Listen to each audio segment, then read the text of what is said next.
Hello সবাইকে, good morning. কেমন আছো সবাই? আশা করছি সবাই খুব ভালো আছো। আমার নতুন একটা ভিডিওতে তোমাদের সকলকে অনেক স্বাগত রইল।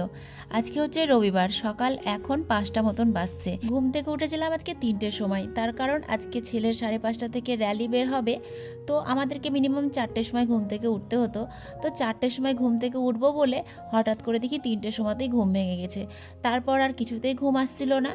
তারপরে যাই হোক বসে বসে একটু ফোন দেখলাম। ফোন দেখতে দেখতে যে দেখলাম 4টে বেজে গিয়েছে, ভোরের আলো উঠে গিয়েছে, তখন ঘুম থেকে উঠে পড়লাম, মানে বিছানা ছেড়ে উঠলাম আর কি। তারপর উঠে গিয়ে কয়েকটা ফুল তুলে নিয়ে এসে এই যে এখন আমি রেডি হয়ে গেছি। ঘরে চৌকাঠ গেটে অবশ্য জল দিয়েছি, ঘর ঝাড় দেওয়া ঘর মোছা কিছুই করতে পারিনি, কারণ বাসি কাজ করতে গেলে তখন আমি আর রেডি হতে পারবো না। তো দেখো কতগুলো ফুল পেয়েছি আজকে 2 রকমের জবা ফুল, তারপরে ফিরকি টগর, চাপা টগর, অনেক কিছুই পেয়েছি। হ্যাঁ, তো ফুলগুলো তুলে এনে ক্যারি ব্যাগে বেঁধে রেখেছি। আজকে তো আমি পুজো দিতে পারবো না। তো এদিকে আমি রেডি হলাম, ওইদিকে ছেলের বাবা রেডি করে দিল। তার কারণ কি বলো তো, আমি রেডি হলে না ছেলেকে করতে পারবো না, আর ছেলেকে করাতে গেলে আমি পারবো না।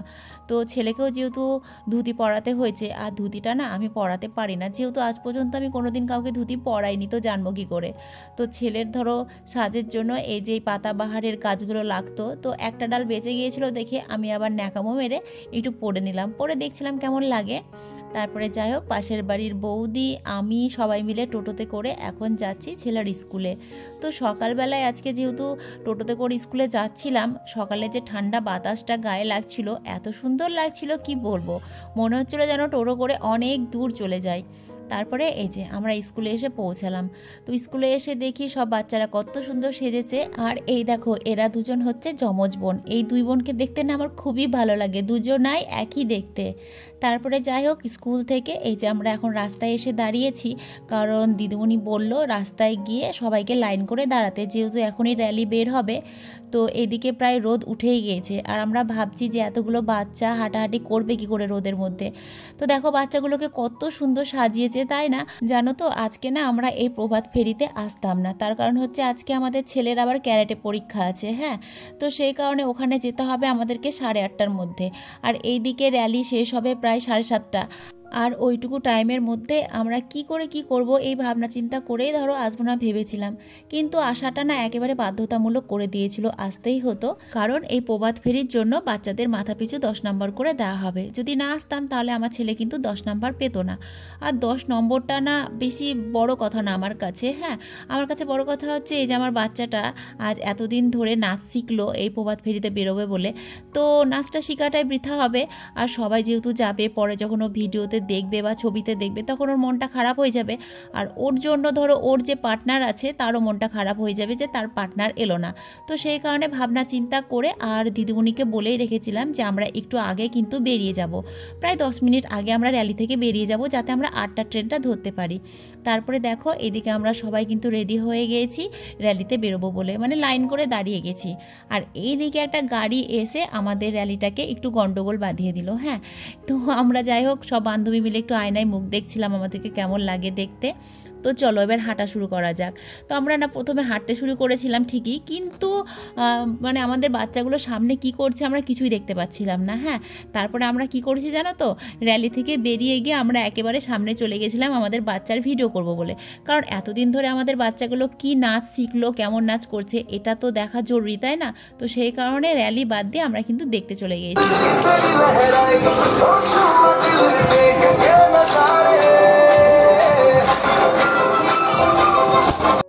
বাচ্চাগুলো দেখো গানের তালে তালে কত সুন্দর নাচ করছে, আর এবার কিন্তু এক একটা শ্রেণীর বাচ্চাদেরকে এক এক রকমভাবে সাজানো হয়েছে। হ্যাঁ, আজ থেকে প্রায় 2 বছর আগে যখন আমরা বেরিয়েছিলাম তখন কিন্তু এতটা মানে প্রোগ্রামের আয়োজন করা হয়েছিল না, তখন 2-1জন শুধু সেজেছিল, আর বাদবাকি সবাই কিন্তু স্কুল ড্রেস পরেই প্রভাত ফেরিটা করেছিল, আর সঙ্গে কিন্তু গান বাজছিল।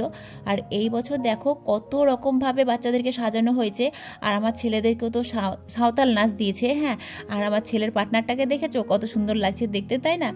আর আমি ভাবছিলাম যে আমার ছেলে তো হাঁটতে তো পারেই না, হাঁটতে পারে না বলতে যেহেতু ওর হাঁটা অভ্যাস নাই, যেখানেই যায় সেখানেই বাবার গাড়িতে না তো মায়ের গাড়িতে, তো সেই কারণে একটু হাঁটলেই না ওর আবার পায়ে ব্যথা শুরু হয়ে যায়, বলে নাকি আমার পায়ে ব্যথা করছে, আমি হাঁটতে পারছি না। তো আমি মনে মনে ভাবছিলাম যে ও তো হাঁটা তো দূরের কথা, এতটা রাস্তা ও নাচতে নাচতে যাবে কিভাবে। কিন্তু যাই হোক ও পুরো রাস্তাটাই খুব সুন্দর করে নাচতে নাচতে গিয়েছে। তাহলে চলো তোমাদেরকে এই প্রভাত ফেরিটা প্রথম থেকে শেষ অবধি দেখায় যে কিভাবে সাজানো হয়েছে। প্রথমে স্কুলের বাচ্চাদেরকে স্কুলের ড্রেস পরিয়ে স্কুলের ব্যানার দিয়ে দাঁড় করানো হয়েছে। তারপরে দেখো এখানে সারদা দেবী, তারপরে শ্রীরামকৃষ্ণ, স্বামী বিবেকানন্দ সবাইকে বেশ সুন্দর করে সাজিয়ে প্রথমেই দাঁড় করিয়ে দিয়েছে। আর এই বাচ্চা মেয়েগুলোকে দেখো কি দারুণ লাগছে দেখতে, তাই না? গরদের শাড়ি পরে সবাই সুন্দর করে দাঁড়িয়ে আছে। আর এইদিকে দেখো বাচ্চাদেরকে রাস্তায় কিন্তু দাঁড় করিয়ে গোল করে নাচানো হচ্ছে। তবে এত কিছু সম্ভব হয়েছে একমাত্র এই দিদিমণিগুলোর জন্য। আর এই স্কুলের দিদিমণিগুলো সত্যি খুবই ভালো।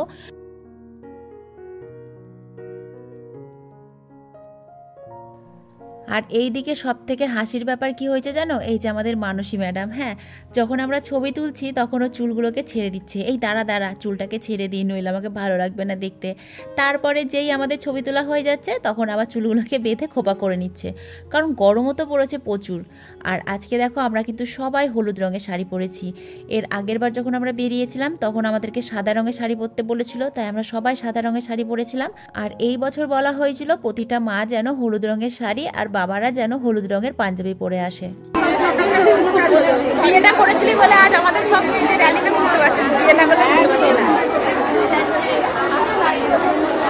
আমার তো খুব ইচ্ছে করছিল যে প্রতিটা ভিডিও গান সমেত তোমাদের সঙ্গে শেয়ার করতে, কিন্তু কিছু করার নেই যেহেতু গান অ্যালাউ নেই।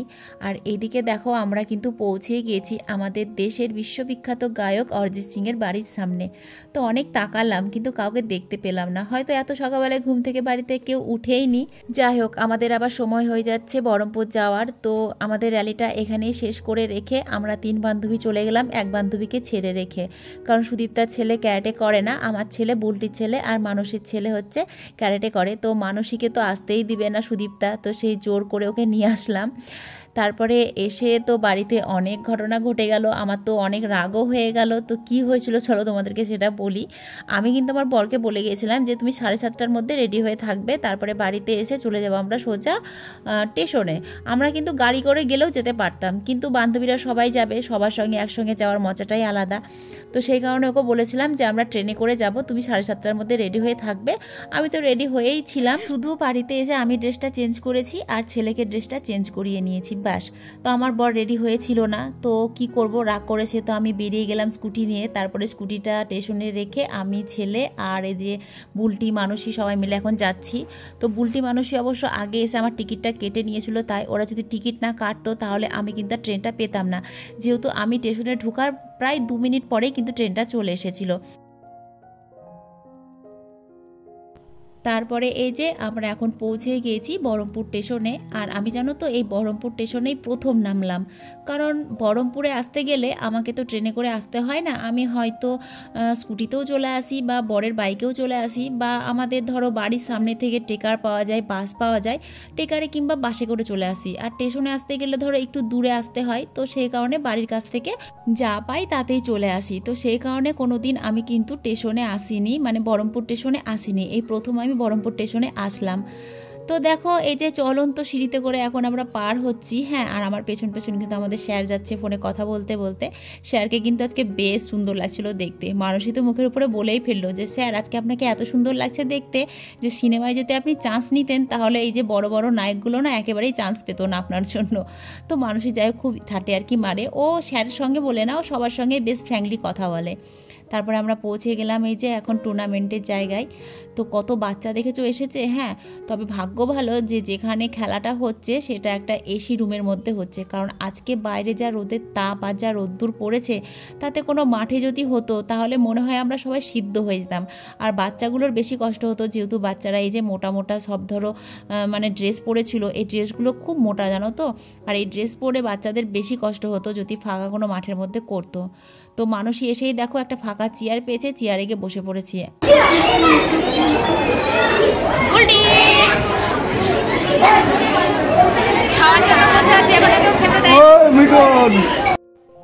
অবশেষে এই যে আমার ছেলের ক্যারাটে শুরু হয়ে গেছে, তবে এটা কাতা হচ্ছে, এখনো ফাইট বাকি আছে। তো আমার ছেলে কাতাতে সেকেন্ড হয়েছে। হয়তো ফার্স্ট হতে পারতো, কিন্তু প্রথম গিয়েছে তো টুর্নামেন্টে, একটু ধরো নার্ভাস হয়ে গিয়েছিল, মানে কি করব না করব কিছু বুঝতে পারছিল না। যাই হোক অনেক শেখানোর পরে মানে নিয়ে যাওয়া হয়েছিল আর কি। যাই হোক প্রথমবার গিয়ে ও যে সেকেন্ড হয়ে এসেছে এটাই আমার কাছে অনেক। তবে ফাইটে কিছু হতে পারেনি, যেহেতু ফাইটটা যখন ও করছিল তখন ওর ড্রেসটা একটু প্রবলেম করছিল, তো সেটা ও বলেনি। যদি বলতো তাহলে যাই হোক ফাইটেও কিছু একটা হতে পারতো, যেহেতু ফাইটটাও ভালো করে। আর সমস্যাটা হয়েছিল ওকে যে পায়ে গার্ডগুলো পরানো হয়েছিল, গার্ডটা এমন জায়গায় এমনভাবে মানে পরানো হয়েছিল যে ও পাটা তুলতে পারছিল না, পাটা মানে ভাঁজি হচ্ছিল না তোলার জন্য, তো সেই কারণে সমস্যাটা হচ্ছিল। তো ওকে আমি বাড়িতে আসার পর বললাম যে সেটা তো তোকে আগে মানে প্র্যাকটিস করে দেখতে হতো। তো যাই হোক প্রথমবার বলে এরকমটা হয়েছে, বললো আমি পরের বার যখন করব তখন আমি আগে চেক করে নেব তারপরে করব। যাই হোক মানুষ ভুল করেই তারপরে সঠিকটা শেখে, তাই তো। এইদিকে দেখো সময়ের সঙ্গে সঙ্গে কিন্তু গার্জেনদের সংখ্যাও বাড়ছে আর বাচ্চাদের সংখ্যাও কিন্তু বাড়ছে, কারণ বয়স অনুযায়ী সবাইকে সময় দেওয়া হয়েছিল। আমার ছেলের বয়স যেহেতু এখন 8 বছর চলছে, তো সেই কারণে ওদেরকে 8:30 থেকে 9টার মধ্যে টুর্নামেন্টের জায়গায় পৌঁছাতে বলেছিল। তো সেই কারণে ধরো আমরা 8:30টার মধ্যে পৌঁছেও গেছিলাম, কারণ আমাদের ট্রেনে আসতে সময় লাগে খুব জোর 23 থেকে 24 মিনিট। আর এইদিকে কি কাণ্ড হয়েছে জানো তো, আমি তো সেই 3টে থেকে জেগে বসেছিলাম, তারপরে বসে থাকতে থাকতে হঠাৎ আমি না কখন ঘুমিয়ে গিয়েছিলাম আমি নিজেই বুঝতে পারিনি। তারপরে যাই হোক একটা বাচ্চার ব্যাগের ওপরে মাথা দিয়ে আমি ঘুমিয়ে গেছিলাম, তো বাচ্চাটার আবার ব্যাগটার প্রয়োজন ছিল বলে আমাকে আবার ডাকলো যে আন্টি উঠো, ব্যাগটা আমি নিব। তারপরে যাই হোক ধরপড় করে উঠলাম।